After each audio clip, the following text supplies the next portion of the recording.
నిన్న పార్లమెంటు లో జరిగిన సన్నివేశాలు మనమంతా కూడా చూసాం. నేనైతే ప్రత్యక్షంగా చూడలేకపోయినా కూడా జరిగిన విషయాలన్నీ కూడా తెలుసుకోవడం జరిగింది. కానీ నిన్న జరిగిన పార్లమెంట్లో జరిగిన తీరును చర్చ సందర్భంగా మన రాష్ట్రం మీద పెద్దలకున్న ప్రేమను చూసినప్పుడు నిజంగా చాలా బాధ అనిపించింది. కారణం ఏంటంటే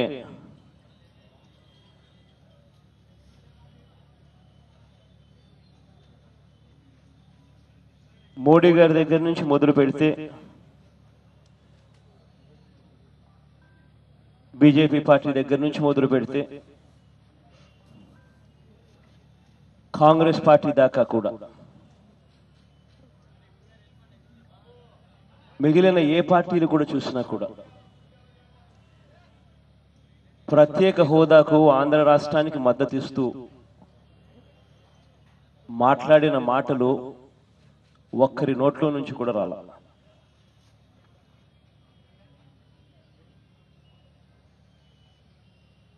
నిజంగా ఇది అన్నిటికన్నా బాధాకరమైన విషయం. పార్లమెంటుని సాక్షిగా చేస్తూ రాష్ట్రాన్ని విడగొట్టేటప్పుడు ఇది ఒక ప్రీ కండిషన్గా పెట్టి ఇది ఖచ్చితంగా చేస్తాము, ఆంధ్ర రాష్ట్రం నష్టపోయింది అని చెప్పి ఆ రోజు అధికార పక్షం ప్రతిపక్షాలన్నీ కలిసి ఇంక్లూడింగ్ చంద్రబాబు నాయుడు గారు కలిసి రాష్ట్రాన్ని విడగొట్టడం జరిగింది. ఇటువంటి నేపథ్యంలో నిన్న దాదాపుగా 4 సంవత్సరాల పైగా ఆంధ్ర రాష్ట్రానికి ఇచ్చిన హామీని నెరవేర్చకపోగా నిన్న అవిశ్వాసం మీద చర్చ జరిగినప్పుడు కనీసం మొట్టమొదటిగా బీజేపీ నరేంద్ర మోడీ గారు మాట్లాడిన అంశాలనే చూస్తే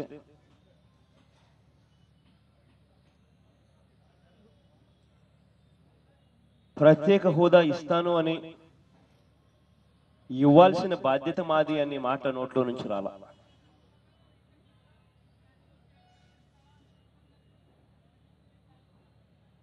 తిరుపతిలో తానే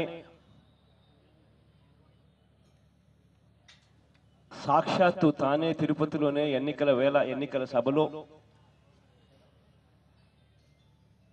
తానే ప్రత్యేక హోదాను 5 కాదు 10 సంవత్సరాలు ఇస్తాను అన్న మాటలు గుర్తుకు రాల.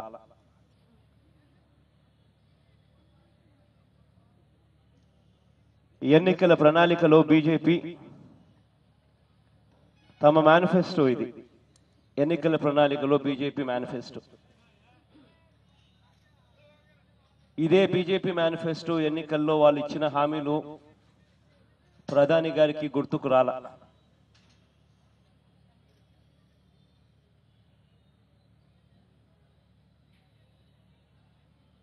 ఒకవైపున ప్రధానమంత్రి గారికి ఇవన్నీ గుర్తుకు రాకపోగా తాను చెప్పిన మాటల్లో ఇంకా బాధ కలిగించే అంశం ఏమిటంటే చంద్రబాబు నాయుడు గారితో మాట్లాడిన పిమ్మట చంద్రబాబు నాయుడు గారి ఆమోదంతో హోదాకు బదులు మేము ప్యాకేజ్ ఇచ్చాము అని చెప్పి ఆయన చెప్పడం నిజంగా హోదాకు బదులు ప్యాకేజు చాలు అని చెప్పడానికి చంద్రబాబు ఎవరండి?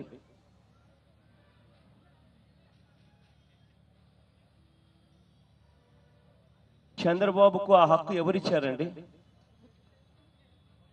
5 కోట్ల మంది ప్రజలు ఇవాళ పిల్లలకు ఉద్యోగాలు దొరక్క చదువు అయిపోయిన తర్వాత ఎక్కడికి పోవాలని అర్థం కాక మన రాష్ట్రంలో ఉద్యోగాలు లేక వలసల బాట పడతా ఉన్నాం. అటువంటి పరిస్థితుల్లో ఆంధ్ర రాష్ట్రం ఉంటే ప్రత్యేక హోదా వస్తేనే మేలు జరుగుతుందని తెలిసి ప్రత్యేక హోదా కలిగిన రాష్ట్రాలకు మాత్రమే పరిశ్రమలు పెట్టేవాళ్ళు కానీ, హోటళ్ళు కట్టేవాళ్ళు కానీ, ఫ్యాక్టరీలు కట్టేవాళ్ళు కానీ, లేకపోతే హాస్పిటల్స్ కట్టే వాళ్ళకు కానీ ప్రత్యేక హోదా కలిగిన రాష్ట్రాలకు మాత్రమే ఇన్కమ్ ట్యాక్స్ కట్టాల్సిన పనుల, జిఎస్టీలు కట్టాల్సిన పనుల, అప్పుడే మన రాష్ట్రంలో వీళ్ళంతా వచ్చి పెట్టుబడులు పెట్టి ఇవన్నీ వస్తాయని తెలిసి, దీనివల్ల ఉద్యోగాలు వస్తాయన్న సంగతి తెలిసి రాజీ పడడానికి చంద్రబాబు ఎవరు అని అడుగుతా ఉన్నాం. ఆ రకంగా ప్రపోజల్ ప్రత్యేక హోదాను పక్కన పెట్టి కేంద్రము చంద్రబాబు నాయుడు గారు కలిసి ఈ మాదిరిగా ఆంధ్ర రాష్ట్ర ప్రజలకు సంబంధించిన హక్కును తాకట్టు పెట్టే అధికారం వీళ్ళకి ఎవరిచ్చారు అని అడుగుతా ఉన్నాం. ఒకవైపున మోడీ గారు మాట్లాడిన మాటల్లో ఈ రకంగా ఆయన మాట్లాడిన మాటలు బాధ కలిగిస్తే, ఆ తర్వాత కాంగ్రెస్ పార్టీకి సంబంధించిన రాహుల్ గాంధీ గారి మాటలు కూడా ఏం మాట్లాడారు అని చెప్పి గమనించినట్లయితే ఆయన ప్రస్తావనలో అర నిమిషం కూడా ఆంధ్ర రాష్ట్రం గురించి మాట్లాడాలి.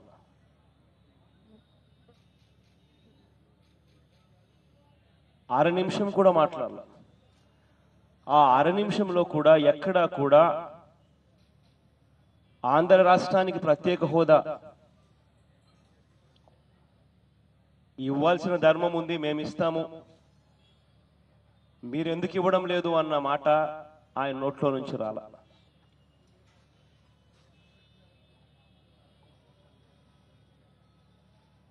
నిజంగా ఒకవైపున వీళ్ళ ప్రసంగాలు ఇంత బాధ కలిగించే విధంగా ఉంటే, మరోవైపున చంద్రబాబు నాయుడు గారి ప్రవర్తించిన తీరు ఇంకా బాధ కలిగిస్తాయి. నిన్న చంద్రబాబు నాయుడు గారి తరపున మాట్లాడిన ఎంపీలు గల్లా జయదేవ్ గారు మాట్లాడారు. గల్లా జయదేవ్ గారు మాట్లాడిన మాటలు గత 4 ఏళ్లుగా మేము చెప్తా ఉన్న మాటలు కాదా అని అడుగుతా ఉన్నాం.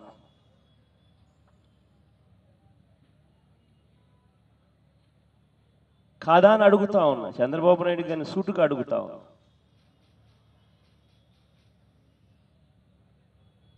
ఇదే గల్లా జయదేవ్ గారు మాట్లాడిన మాటలు ప్రత్యేక హోదాకు సంబంధించి 4 ఏళ్లుగా మేము మాట్లాడిన మాటలు అసెంబ్లీలో చూసుకోండి, రికార్డ్స్ తిరిగేయండి. యువబేరీలో మేము మాట్లాడిన మాటలు చూడండి, ఢిల్లీ పెద్దల్ని కలిసి మేము ఇచ్చిన విజ్ఞాపనలు చూడండి, మేము చేసిన ప్రసంగాలు చూడండి, ఢిల్లీ నుంచి గల్లీ దాకా మేము చేసిన ధర్నాల తర్వాత మేము మాట్లాడిన మాటలు, ధర్నాల్లో నిరాహార దీక్షలప్పుడు మేము మాట్లాడిన మాటలు,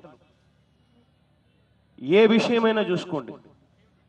గత 4.5 సంవత్సరాలుగా మేము చెప్తా ఉన్న ఇవే అంశాలు ఆ రోజు మమ్మల్ని వెక్కిరించినారు. ఎంతటి దారుణంగా వెక్కిరించినారో ఆ రోజుల్లో అని చెప్పి చూస్తే, ప్రత్యేక హోదాకు సంబంధించి అది వేస్టు, కోడలు మగపిల్లాడని గంటానంటే అత్త వద్దంటుందా అన్న మాటలు, సంజీవిని అన్న అదేమన్నా సంజీవిని అన్న వెటకారము, అసెంబ్లీలో వీళ్ళు మాట్లాడిన మాటలు చూసి నిజంగా విస్తుపోయే పరిస్థితి. సాక్షాత్తుగా అసెంబ్లీ సాక్షిగానే చంద్రబాబు నాయుడు గారు అఫీషియల్గా ఈ పుస్తకాన్ని ఆ రోజుల్లో పంపిణీ చేశాడు. ప్రజాప్రతినిధులకు ఒక అవగాహన.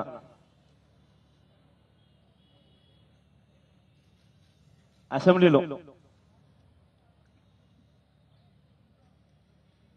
ఇదే విషయాలను అంతటితో ఆగిపోకుండా మహానాడులో తీర్మానం 2017 ఈ తీర్మానాలు చూస్తే హోదా ఉన్న రాష్ట్రాలకు లేని రాష్ట్రాలకు తేడా ఏముంది? హోదా ఉన్న రాష్ట్రాలకు లేని రాష్ట్రాలకు తేడా లేదు.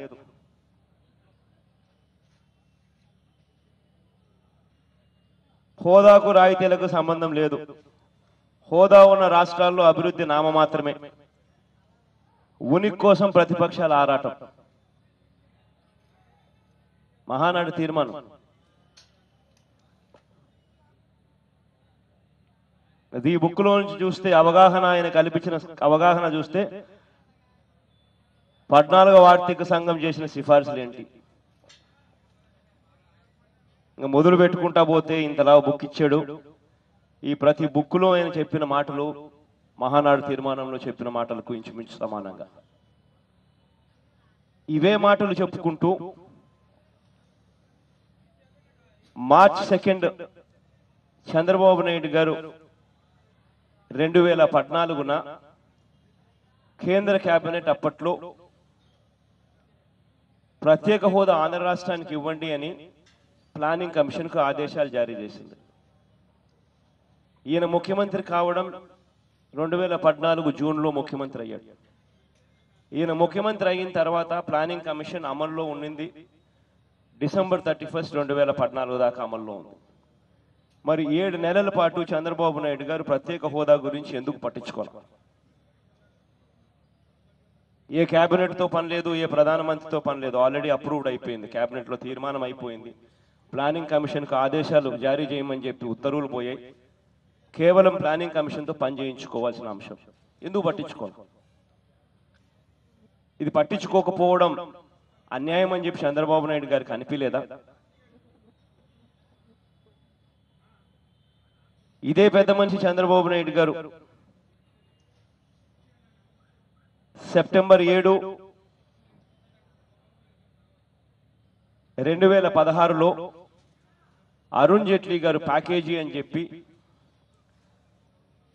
మన చెవుల్లో కాలీఫ్లవర్ పెట్టే కార్యక్రమం చేసినప్పుడు ఇదే అరుణ్ జైట్లీ గారి పక్కన చంద్రబాబు నాయుడు గారికి సంబంధించిన కేంద్ర మంత్రులు లేరా? అరుణ్ జైట్లీ గారు ఇచ్చిన స్టేట్మెంట్ను చంద్రబాబు నాయుడు గారితో డిస్కస్ చేసి చంద్రబాబు నాయుడు గారి ఆమోదంతో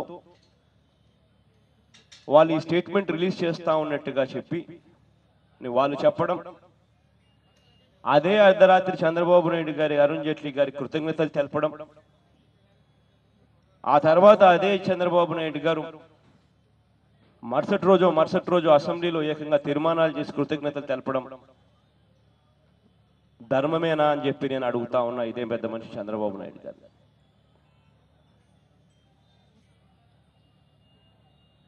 ఇది శాసనసభ తీర్మానం.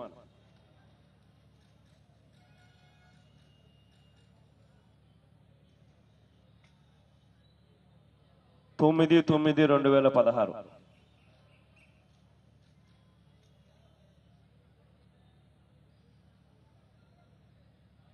2017 ఇది చాలదన్నట్టుగా అరుణ్ జైట్లీ గారు తీర్మానం చేసిన తర్వాత 4 నెలల తర్వాత 2017 జనవరి 26న ఏకంగా ప్రెస్ మీట్ పెట్టి ఆ ప్రెస్ మీట్లలో బీజేపీ ప్రభుత్వాన్ని విపరీతంగా పొగడ్డం 2-3 సార్లు మీకు చూపించే ఉంటా. ప్రెస్ మీట్ కూడా ఈనాడు పత్రిక, మరి వేరే పత్రిక చూపిస్తే మళ్ళా అదేదో తప్పని అంటారేమో అని చెప్పి ఆయనకు నచ్చిన పత్రికను చూపిస్తే ఆయన ఏమన్నాడు కదా అని చెప్పి అందుకని ఆ పేపర్ మాత్రమే చూపిస్తా ఉన్నా. 2017 జనవరి 27 4 నెలల తర్వాత మనమే ఎక్కువ సాధించాం, ఏ రాష్ట్రానికైనా ఇంతకన్నా ఎక్కువ వచ్చాయా, ఆధారాలుంటే రండి చెప్పండి, ప్రతిపక్షాలకు సవాల్. ముఖ్యమంత్రి ధర్మమేనా ఇది అని అడుగుతా ఉన్న ముఖ్యమంత్రి గారికి.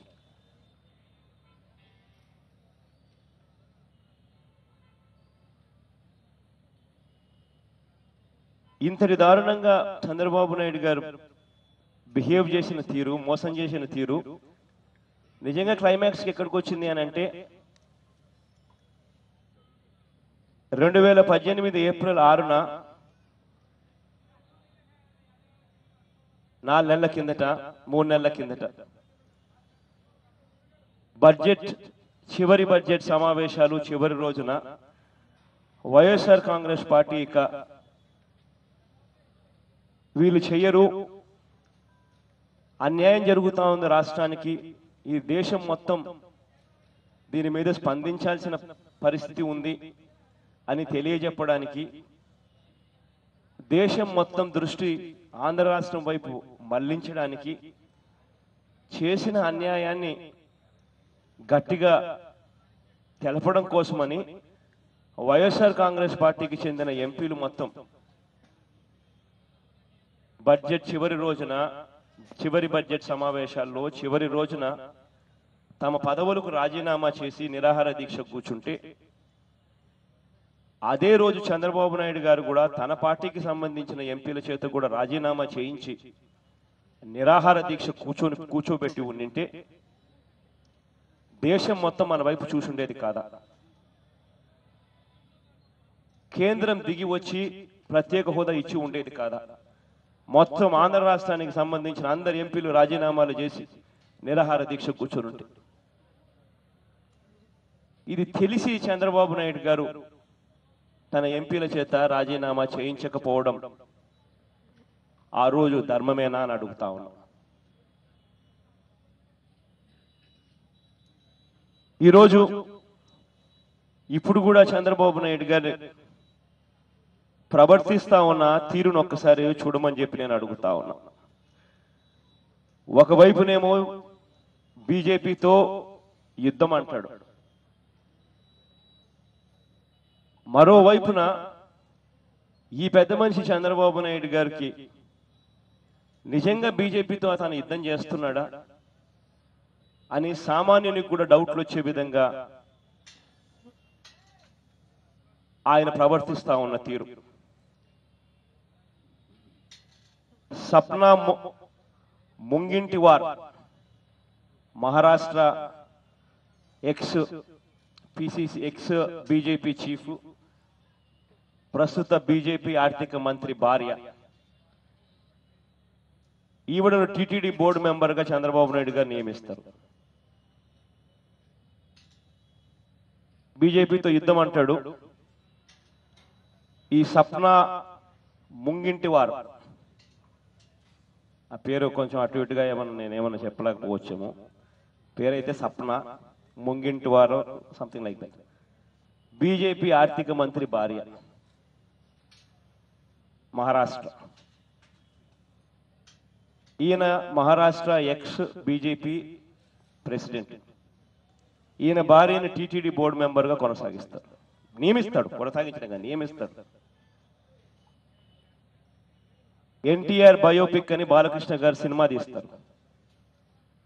పక్కన కుర్చీలో వెంకయ్య నాయుడు గారు కనిపిస్తారు షూటింగ్ సెట్స్ లో. బీజేపీతో యుద్ధం అంటాడు, చేసేటివేమో ఇటువంటివి చేస్తాడు. పరకాల ప్రభాకర్ గారు, ఇక్కడేమో చంద్రబాబు గారు కొలువులో ఉంటారు.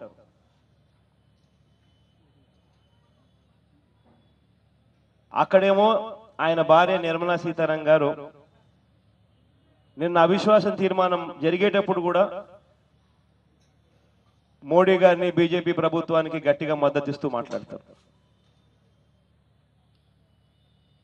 ఇది చాలదన్నట్టుగా రాజ్నాథ్ సింగ్ గారు నిన్న మాట్లాడిన మాటలు ఏమన్నారు? బాబు గారు మాకు మంచి మిత్రుడు, ఈ బంధం ఎన్నటికీ విడిపోదు, ఏ फेविकॉल का जोड़ है टूटेगा नहीं.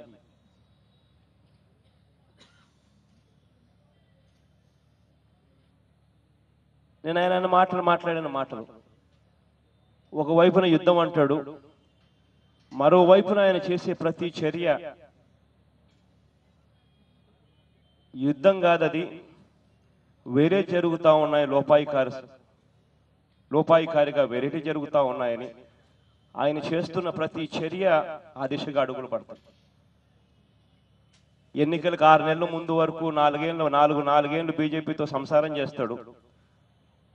4 ఏళ్ళు బీజేపీతో సంసారం చేసినప్పుడు ప్రత్యేక హోదాను తూట్లు పొడుస్తాడు దగ్గరుండి. ఎన్నికలకు 6 నెలల ముందు ఉన్నప్పుడు విడాకులు తీసుకుని ప్రత్యేక హోదా కోసం తానే పోరాటం చేస్తా ఉన్నట్టుగా బిల్డప్ ఇస్తాడు.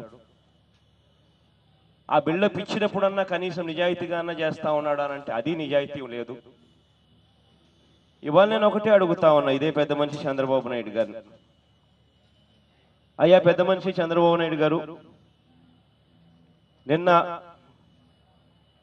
మీ గల్లా జయదేవ్ గారు పార్లమెంట్లో చూపించిన ప్రతి పేపరు అభిజిత్ సేన్ గారి లెటర్, ఇవన్నీ మేము ఎన్నోసార్లు చూపించాం. ప్లానింగ్ కమిషన్కు ఫైనాన్స్ కమిషన్కు సంబంధం లేదు ప్రత్యేక హోదా అంశం మీద అని అభిజిత్ సేన్ గారు చెప్పిన లేఖ, అభిజిత్ సేన్ గారి పేరు చెప్పాం, వైవి రెడ్డి గారి పేరు చెప్పాం, గోపాలరావు గారి పేరు చెప్పాం. జిఎస్టిలో ఆర్టికల్ 279A 4G ప్రకారం special provisions would be given to special category states అని చెప్పి పేపర్ ఎన్నో సందర్భాల్లో చూపించాం. మార్చ్ 2, 2014 అప్పటి కేంద్ర ప్రభుత్వం ప్రత్యేక హోదాను ఆంధ్ర రాష్ట్రానికి ఇస్తూ ప్లానింగ్ కమిషన్కు ఆదేశాలు జారీ చేసిన కేబినెట్ తీర్మానం ఎన్నో సందర్భాల్లో చంద్రబాబు నాయుడు గారికి చూపించాం. వైవి సుబ్బారెడ్డి గారు 31/7/2015 కేంద్ర ప్రభుత్వానికి లోక్సభలో వేసిన అన్స్టార్డ్ క్వశ్చన్ కు రిప్లై,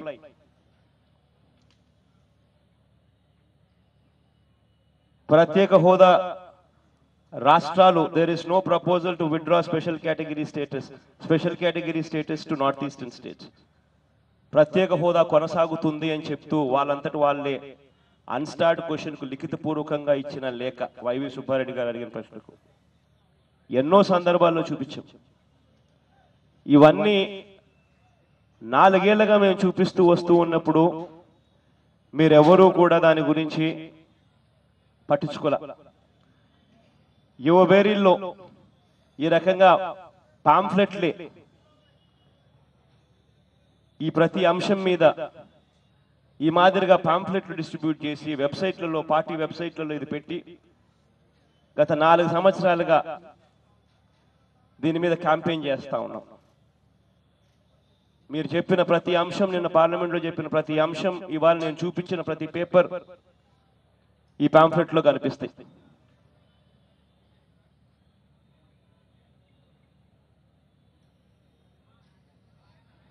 ఇంక్లూడింగ్ వెబ్సైట్ లింక్స్ తో సహా. ప్రత్యేక హోదా కోసం ఎన్నెన్ని పోరాటాలు చేశామన్నది ఈ నుంచి మొదలు పెడితే, ఈ కింద పేజీలో చివరి నుంచి మొదలు పెడితే డేట్లతో సహా ఇటువైపు చివరి వరకు చూస్తే ఇవన్నీ కూడా ప్రత్యేక హోదా కోసం మేము చేసిన పోరాటాల్లో డేట్లతో సహా కనిపిస్తాయి. ఇవన్నీ చేసినప్పుడు పట్టించుకోలే. 4 సంవత్సరాలుగా మోసాలు చేశారు. మళ్ళీ నిన్న కూడా మోసాలు కొనసాగింపుగా మళ్ళీ డ్రామాలు ఆడుతూ ఉన్నారు. మేము అడిగేది ఒకటే, చంద్రబాబు నాయుడు గారిని సూటిగా, అవిశ్వాసం పెట్టారు. సరే, మేము పెట్టినప్పుడు అవిశ్వాసం మీకు బీజేపీతో ఉన్న పరిచయాల దృష్ట్యా రాకుండా చేయగలిగారు, పోనీలే. దాని తర్వాత మీరు అవిశ్వాసం పెట్టగానే ఆయన వెంటనే దాన్ని ఆమోదించడం, మొట్టమొదటి స్పీకర్గా మీకే అవకాశం ఇవ్వడం, మీకు 13 నిమిషాల సమయం కేటాయించింది, దాన్ని గంట సేపు పైగానే మీరు మాట్లాడినా కూడా దాన్ని కొనసాగించడం, అన్నీ మంచి జరిగాయి, మంచిది.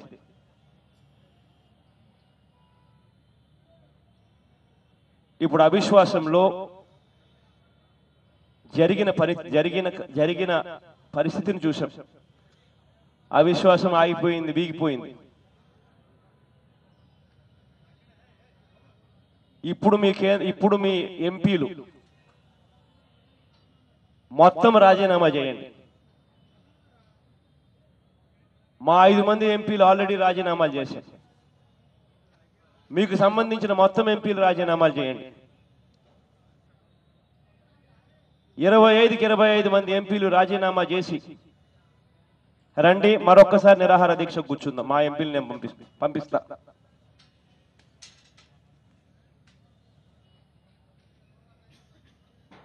కేంద్రం దిగిరాదేమో చూద్దాం. దేశం మొత్తం మన వైపు చూస్తుందో లేదో చూద్దాం. 25కి 25 మంది ఎంపీలు ఒక్క తాటి మీద నిలబడి రాజీనామాలు చేసి నిరాహార దీక్ష కూర్చుంటే దేశం మొత్తం మన వైపు ఎందుకు చూడదో చూస్తాం. కేంద్రం ఎందుకు దిగిరాదో చూస్తాం. యుద్ధం అంటే దీన్ని అంటారు యుద్ధం అని. యుద్ధం అంటే ఇలా చేయాలి అని చెప్పి సామాన్యుడు మన వైపు చూస్తాడు. ఇలా చేయండి అని అడుగుతాడు.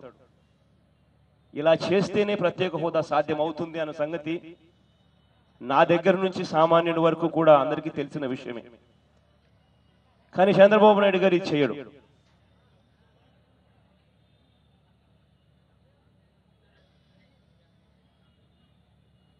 ఇది చేసేట్టుగా, చంద్రబాబు నాయుడు గారి మీద ఒత్తిడి వచ్చేట్టుగా,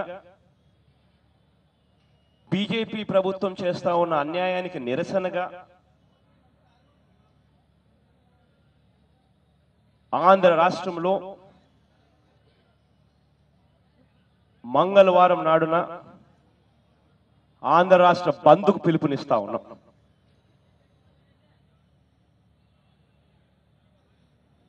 చంద్రబాబు నాయుడు గారి ఎంపీల మీద ఒత్తిడి రావాలి. చంద్రబాబు నాయుడు గారి మీద ఒత్తిడి రావాలి. తన ఎంపీల చేత తన రాజీనామా చేయించాలి. మొత్తం 25కి 25 మంది ఎంపీలు రాజీనామా చేసి ప్రత్యేక హోదా కోసం ఒక తాటి మీదకి వచ్చి నిరాహార దీక్ష కూర్చోవాలి. ఇది జరిగితేనే ప్రత్యేక హోదా వస్తుంది. ఈ దిశగా చంద్రబాబు నాయుడు గారి మీద ఒత్తిడి రావాలి.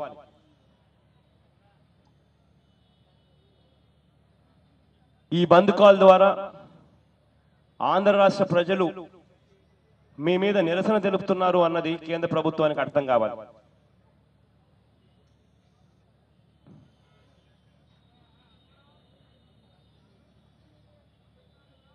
ఆంధ్ర రాష్ట్రంలో ప్రత్యేక హోదా అన్న డిమాండ్ ఎంత బలంగా ఉంది అన్నది మిగిలిన పార్టీలకు కూడా అర్థమయ్యేట్టుగా కనిపించాలి. అర్థం కావాలి వాళ్ళకు కూడా.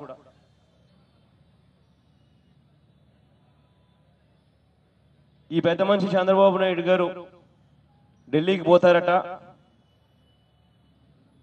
మిగిలిన పార్టీల కృతజ్ఞతలు తెలుపుతాడట. నాకు ఆశ్చర్యం అనిపించింది, ఎందుకయ్యా కృతజ్ఞతలు తెలుపుతున్నామని. ఎవడన్నా ఒక్కడన్నా కానీ ప్రత్యేక హోదా కోసం ఇవ్వాలి అని చెప్పి ఎవడన్నా మాట్లాడా? ఎవరెవరు వాళ్ళ వాళ్ళ ఎజెండాలు వాడుకున్నారు ఈ అవిశ్వాసాన్ని.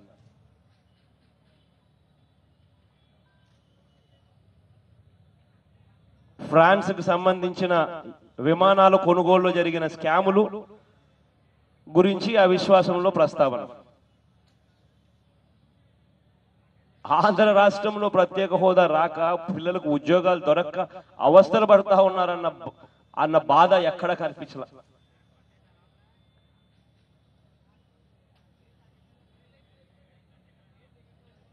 ఈయన అక్కడికి పోతాడంట, అందరు కృతజ్ఞతలు తెలుపుతాడంట. ఎందుకు? ఈయన అక్కడికి వెళ్ళి నేషనల్ మీడియాతో ఇప్పుడు మాట్లాడతాడట. ఎందుకు? తన ఎంపీల చేత మొత్తం రాజీనామా చేయించమని అడుగుతా ఉన్నాం. మొత్తం ఎంపీల చేత రాజీనామాలు చేయించు, మా ఎంపీలు నీకు సహకరిస్తారు, మొత్తం 25 మందికి 25 మంది నిరాహార దీక్ష కూర్చోబెడతాం, అప్పుడు నేషనల్ మీడియాని నీ దగ్గరకు వస్తుంది. అప్పుడు కేంద్రంలో ఉన్న మిగతా నేషనల్ పార్టీస్ అన్నీ కూడా నీ దగ్గరికే వస్తాయి. నువ్వు ఎక్కడికి పోవాల్సిన పనుల, ఎవరిని కృతజ్ఞతలు జరపాల్సిన పనుల, వాళ్ళే నీ దగ్గరకు వస్తారు. చేసే పనిలో చిత్తశుద్ధి ఉండాలి. నిజాయితీ ఉండాలి. అప్పుడు ఇవన్నీ మారుతాయి. నేను ఆంధ్ర రాష్ట్ర ప్రజలకు నేను ఒకటే విజ్ఞప్తి చేస్తా ఉన్నాను, ఎవరిని నమ్మద్దండి అని చెప్తా ఉన్నా. నేను నమ్మి నమ్మి నమ్మి నిజంగా సాలైపోయింది.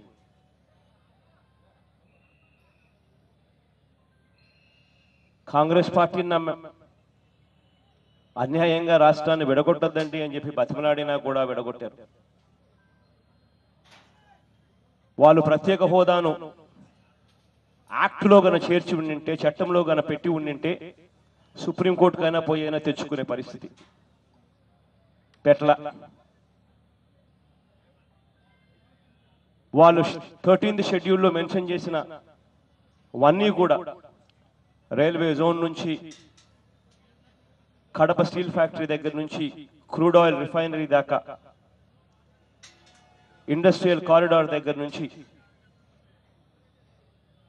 ఏది తీసుకున్నా, దుగ్గరాజపట్నం పోర్ట్ దాకా ఏది తీసుకున్నా కూడా, దుగ్గరాజపట్నం పోర్ట్ ఒకటి పక్కన పెడితే మిగతాటువంటి ఏది తీసుకున్నా కూడా అన్నీ కూడా చట్టంలో మే సెంట్రల్ గవర్నమెంట్ మే మే మే మే అని పెట్టారు. ఎందుకు ఆ రోజు షల్ షల్ షల్ అని ఎందుకు పెట్టలేదని అడుగుతా ఉన్నాం. ఆ రోజు వాళ్ళు ప్రతి అంశంలోనూ ఖచ్చితంగా చేయాలి, ఖచ్చితంగా చేయాలి, ఖచ్చితంగా చేయాలి అని షెల్ షెల్ షెల్ అని పెట్టుంటే ఈరోజు బీజేపీకి వెసులుబాటు ఉండేది కాదు. సో కాంగ్రెస్ పార్టీ మోసం చేసింది. బీజేపీ పార్టీ అధికారంలో ఉన్నారు, రాష్ట్రాన్ని విడగొట్టే విషయంలో భాగస్వాములు వీరు కూడా. ఆ రోజు పార్లమెంటునే సాక్షిగా చేస్తూ ఇచ్చిన హామీని ఎన్నికల మేనిఫెస్టోలో పెట్టారు. తిరుపతిలో హామీ ఇచ్చారు, 5 ఏళ్ళు కాదు 10 ఏళ్ళు ఇస్తామన్నారు. 4.5 సంవత్సరం అధికారంలో ఉండి ఆంధ్ర రాష్ట్రానికి అది చేయకపోవడం బీజేపీ చేసిన మోసం. వాళ్ళను నమ్మకూడదు. ఈ పెద్ద మనిషి చంద్రబాబు నాయుడు గారు ఎన్నికలప్పుడు ఈ పెద్ద మనిషి చెప్పిన మాటలు ఏమిటి? 10 ఏళ్ళు కాదు 15 ఏళ్ళు తెస్తామన్నారు. ప్రత్యేక హోదా సంజీవిని అన్నారు. పరిశ్రమలు పెట్టడానికే 3 సంవత్సరాలు పడుతుంది కాబట్టి 15 ఏళ్ళు కావాలి అని చెప్పి డిమాండ్ చేశారు, అడిగారు, తెస్తామన్నారు. అయిపోయిన తర్వాత ఏ రకంగా చంద్రబాబు నాయుడు గారు రాష్ట్రాన్ని ప్రత్యేక హోదాను తూట్లు పొడుస్తూ ప్రత్యేక హోదా అన్న అంశాన్ని ఏ రకంగా కాలరాస్తూ నాశనం చేస్తూ వచ్చాడో మనం అంతా చూసాం. మళ్ళీ ఎన్నికలకు 6 నెలల ముందు మళ్ళీ ప్రజలతో పని పడుతుందని చెప్పి మళ్ళీ కొత్త డ్రామా. ఈయనను నమ్మద్దు. వీళ్ళందరినీ కూడా నమ్మి నమ్మి నమ్మి నిజంగా అలసిపోయిన పరిస్థితి. ఆంధ్ర రాష్ట్ర ప్రజలకు అందరికీ నేను ఒకటే విజ్ఞప్తి చేస్తా ఉన్నాను, 25కి 25 మంది ఎంపీలు ఒక్క తాటి మీద నిలబెడతాం. వైఎస్ఆర్ కాంగ్రెస్ పార్టీ తరఫున మీరు గట్టిగా నిలబడండి. ఎవరికి కేంద్రంలో మద్దతు ఇస్తాము అన్నది ఎల్లయ్య గాని పుల్లయ్య గాని ఎవరైనా కానీ మనకు సంబంధంలా. ఎవరైతే ఆ రోజు ప్రత్యేక హోదా ఇస్తున్నట్టుగా సంతకాలు పెడతారో ఆ రోజు వాళ్ళకు మద్దతు తెలుపుతాం. మనం చేతుల్లో ఎంపీలను పెట్టుకుందాం. మద్దతు ఇవ్వడానికి ఇష్టపడని పరిస్థితిలో అవసరమైతే 25కి 25 మంది ఎంపీలు ఒక్క నిమిషం కూడా ఆలోచన లేకుండా రాజీనామాలు చేసి నిరాహార దీక్ష కూర్చునే పరిస్థితికైనా సిద్ధమవుదాం. ఆ వెసులుబాటు మన చేతుల్లో మనం పెట్టుకుందాం. దాన్ని పోరాటం అంటారు. ఆంధ్ర రాష్ట్ర ప్రజలకు నేను ఇదే గట్టిగా విజ్ఞప్తి చేస్తా ఉన్నాను. వీళ్ళందరినీ మోసాలను చూసి చూసి చూసి అసలు రాజకీయ వ్యవస్థ మీదనే నిజంగా కాన్ఫిడెన్సే లేని పరిస్థితిలోకి ఇవాళ చూస్తా ఉన్నాం. ఈ పరిస్థితిని అధిగమించమని చెప్పి ఆంధ్ర రాష్ట్ర ప్రజలను కూడా గట్టిగా నేను విజ్ఞప్తి చేస్తా ఉన్నా. చంద్రబాబు నాయుడు గారికి జ్ఞానోదయం కావాలని, చంద్రబాబు నాయుడులో కనీస నిజాయితీ రావాలని, చంద్రబాబు నాయుడు మీద ఒత్తిడి పెంచేందుకు, ఆయన ఎంపీల చేత రాజీనామా చేయించేందుకు కేంద్రం కూడా తాను చేసిన పరిస్థితి, తాను చేసిన పనుల మీద నిరసన తెలుపుతూ వారికి కూడా అర్థం కావాలని మంగళవారం నాడు బంద్ కాల్కు పిలుపునివ్వడం జరుగుతూ ఉంది. ప్రతి పార్టీని విజ్ఞప్తి చేస్తా ఉన్నాను, సహకరించమని చెప్పి.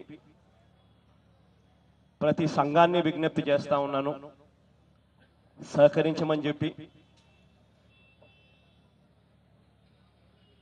ప్రతి షాప్ ఓనర్ను విజ్ఞప్తి చేస్తా ఉన్నాను, స్వచ్ఛందంగా సహకరించమని చెప్పి. అందరూ తోడుగా నిలవమని చెప్పి అందరికీ కూడా విజ్ఞప్తి చేస్తూ బంద్ కాల్కు పిలుపునిస్తా ఉన్నాం. Thank you. చెప్పున్నా.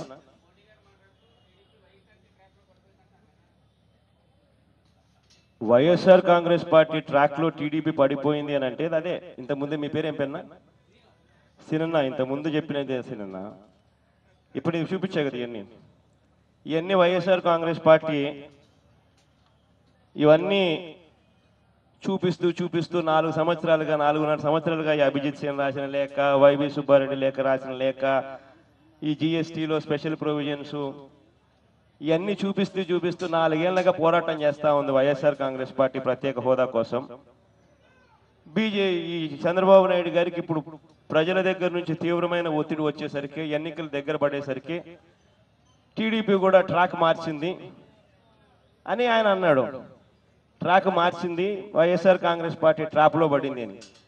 ట్రాప్ అనేది కాదు, వైఎస్ఆర్ కాంగ్రెస్ పార్టీ చిత్తశుద్ధితో పనిచేస్తూ ఉంది. నిజాయితీగా మాకు రావాల్సిన డిమాండ్ ఇది అని చెప్పి అడుగుతూ ఉంది. ఆ నిజాయితీగా వైఎస్ఆర్ కాంగ్రెస్ పార్టీ ఏదైతే అడుగుతూ ఉందో ఆ డిమాండ్ను చంద్రబాబు నాయుడు గారు తప్పనిసరి పరిస్థితిలో తాను కూడా మోయక తప్పల. అది వాళ్ళకు ఒక ట్రాప్ మాదిరి కనిపిస్తూ ఉంది. అదే ప్రస్తావన వాళ్ళు చేశారన్న.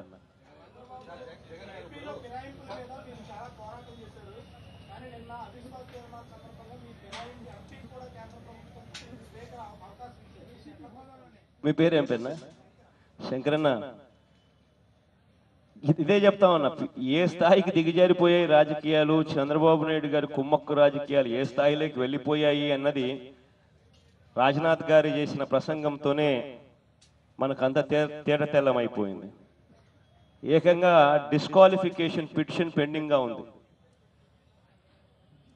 వైఎస్ఆర్ కాంగ్రెస్ పార్టీకి సంబంధించిన ఎంపీలను సంతలో పశువులు కొన్నట్టుగా కొని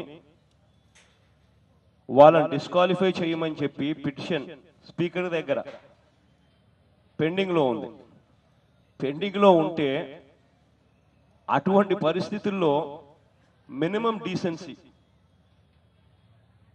కనీసం అటువంటి వ్యక్తులతో మాట్లాడకపోవడం, ఆ మినిమం డీసెన్సీ అనేది కూడా లేకుండా బరి తెగించి చంద్రబాబు నాయుడు గారు కండువా కప్పినారని తెలిసిన ఆ కండువా కప్పిన ఆ వ్యక్తితో వైఎస్ఆర్ కాంగ్రెస్ పార్టీ ఎంపీ చేత మాట్లాడిస్తే నిజంగా ఇటువంటి రాజకీయాలు చూసినప్పుడు నిజంగా హేయం అనిపిస్తుంది. అసలు విలువలు ఎక్కడున్నాయి, విశ్వసనీయత ఎక్కడుంది అని. అసెంబ్లీలో ఇక్కడ చంద్రబాబు నాయుడు గారు అదే చేస్తారు. 23 మంది వైఎస్ఆర్ కాంగ్రెస్ పార్టీ ఎమ్మెల్యేలను పశువులు కొన్నట్టుగా, సంతలో పశువులు కొన్నట్టుగా కొంటాడు. అందులో 4 ఏకంగా మంత్రులను కూడా చేస్తాడు. రాజ్యాంగాన్ని తూట్లు పొడుస్తారు. డిస్క్వాలిఫికేషన్ లాను అవహేళన చేస్తాడు. వాళ్ళ పార్టీ టికెట్ల మీద వాళ్ళు వీళ్ళ చేత డిస్క్వాలిఫై చేసి వాళ్ళ పార్టీ టికెట్ మీద వాళ్ళని నిలబెట్టుకొని గెలిపించుకోగలుగుతామన్న ధీమా కూడా వీళ్ళకి లేదు. చంద్రబాబు నాయుడు గారు ఇక్కడ, చంద్రబాబు నాయుడు గారి స్నేహితులు అక్కడ, అంతా అంతే. చెప్పునా?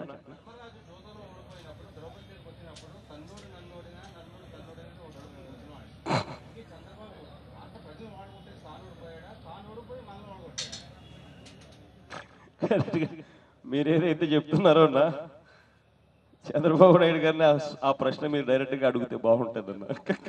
నన్ను అడగడం కన్నా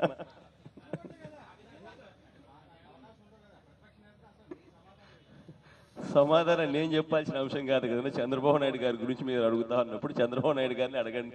కనీసం అప్పటికైనా మీలాంటి మేధావులు కూడా ఈ రకంగా చంద్రబాబు నాయుడు గారి గురించి అనుకుంటున్నారు అన్న సంగతి ఆయనకు తెలిస్తే కాస్త కూస్తో ఆయనలో పరివర్తన ఏమైనా వస్తుందేమో.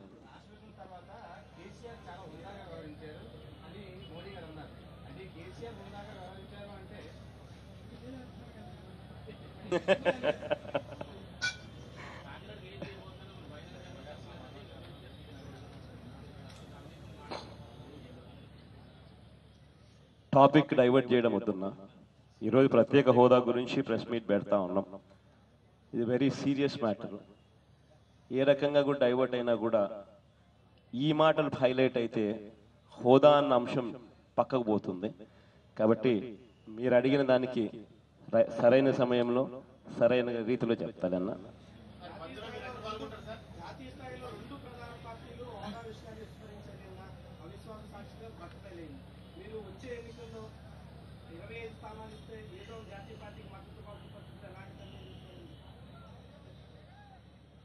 ఏదో ఒక జాతీయ పార్టీ అవసరం లేదబ్బా. ఎవరు ప్రధానమంత్రి అయ్యే పరిస్థితిలో ఉన్నా నాకు అభ్యంతరం లే.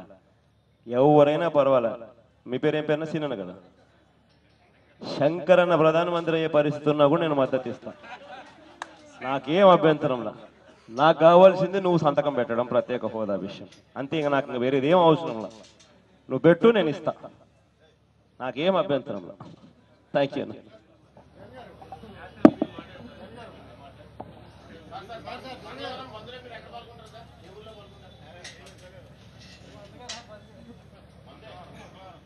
బంద్ అనేది పిలుపుననేది ఇవ్వడము ఎప్పుడు కూడా యా జాతీయ నాయకుడు ఏ స్టేట్ ప్రెసిడెంట్ కూడా పార్టిసిపేట్ చేయడు. ఇది కొత్తగా నువ్వు ఇవ్వడం అడగడము, నేనేదో కొత్తగా ఏదో సమాధానం చెప్పినట్టుగా ఏదో అనుకునేట్టుగా భావన ఇవ్వాలని చెప్పి మీరు తాపత్రయపడడం కూడా ధర్మం కాదు. ఇంతవరకు గతంలో ఎప్పుడైనా చంద్రబాబు నాయుడు గారు ప్రతిపక్షంలో ఉన్నప్పుడైనా కానీ, లేకపోతే ఇంతకుముందు కాంగ్రెస్ పార్టీ ప్రతిపక్షంలో ఉన్నప్పుడు కానీ బంధుకాళ్ళు ఎప్పుడు పిలుపునిచ్చినా కూడా ఎవరిచ్చినా కూడా పార్టీ అధ్యక్షులు అనే వాళ్ళు ఎప్పుడు పార్టిసిపేట్ చేయరు. ఎందుకనంటే పార్టీ అధ్యక్షులు ఒక చోట స్టేబుల్గా ఉండి రాష్ట్రంలో ఎక్కడెక్కడ ఎలా జరుగుతూ ఉందని పర్యవేక్షించాలి. రాష్ట్రంలో ఎక్కడైనా సరిగ్గా జరగని పరిస్థితి ఏదైనా ఉంటే అక్కడ మోటివేట్ చేయాలి. ఆ మోటివేట్ చేస్తూ పర్యవేక్షిస్తూ ఉండే బాధ్యత పార్టీ అధ్యక్షుల మీద ఉంటుంది. కాబట్టి ఎవరు కూడా పార్టీ అధ్యక్షులు డైరెక్ట్గా పోయి తెల్లవారుజామున 4 గంటలకి పోయి ఆర్టీసీ డిపోలకు పోయి ఆపే కార్యక్రమం చేస్తే పర్యవేక్షించే కార్యక్రమం ఎక్కడా ఉండదు.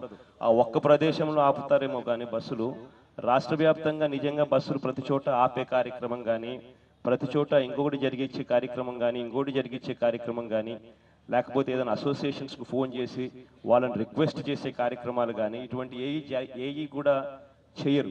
ఇటువంటివన్నీ చేయాల్సిన బాధ్యత పార్టీ అధ్యక్షుల మీద ఉంటుంది. కాబట్టి ఎవరు కూడా ఎప్పుడు కూడా చేయరు.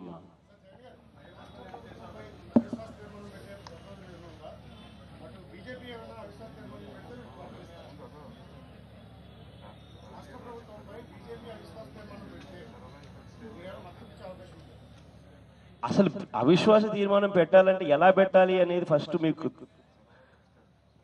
మీ పేరు ఏం పేరు? రవి.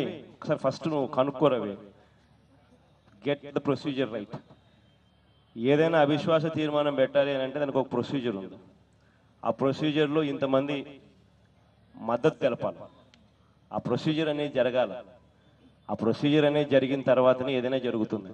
అందులో ఈ చంద్రబాబు నాయుడు గారి మీద బీజేపీ అవిశ్వాసం పెట్టబోతా ఉందన్న సంగతి నాకు తెలియదు. అది మీరు చెప్తా ఉన్నారు నాకు ఇప్పుడు. అంటే మీకు బీజేపీకి మధ్య ఎటువంటి సంబంధాలు ఉన్నాయో నాకైతే తెలియదు. కానీ ఇవన్నీ ఇప్పుడు మీ దగ్గర నుంచి నేను తెలుసుకుంటా ఉన్నాను. ఇప్పుడు జరిగినప్పుడు చూద్దాం.